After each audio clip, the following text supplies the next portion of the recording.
ஊட்டி ரயிலுக்காக திருச்சி பொன்மலை பணிமனையில் தயாரிக்கப்பட்ட 3வது நீராவி என்ஜின் கொடியசைத்து அனுப்பி வைக்கப்பட்டது.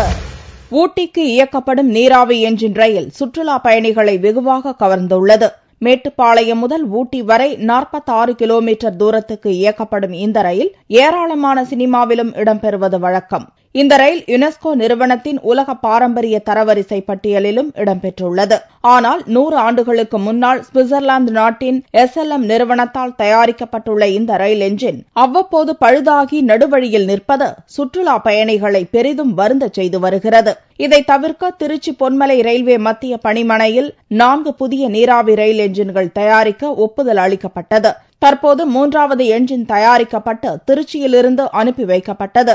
தென்னக ரயில்வே பொது மேலாளர் ராகேஷ் மிஸ்ரா இந்த என்ஜினை கொடியசைத்து அனுப்பி வைத்தார். இந்த என்ஜின் 3 கோடியே 70 லட்சம் ரூபாய் செலவில் உருவாக்கப்பட்டுள்ளது. 4வது என்ஜின் வரும் செப்டம்பர் மாதம் தயாராகிவிடும் என்று ராகேஷ் மிஸ்ரா தெரிவித்தார். And the hill section failures have really come down drastically because of the introduction of these 2 new steam locomotives. Now this is the 3rd locomotive that we are pressing into service, and the 4th locomotive, God willing, should be ready by about September or so. இதைத் தொடர்ந்து Ponmalai railway மருத்துவமனையில் புதிய எலும்பு மருத்துவ சிகிச்சை பிரிவையும் ராகேஷ் மிஸ்ரா துவக்கி வைத்தார்.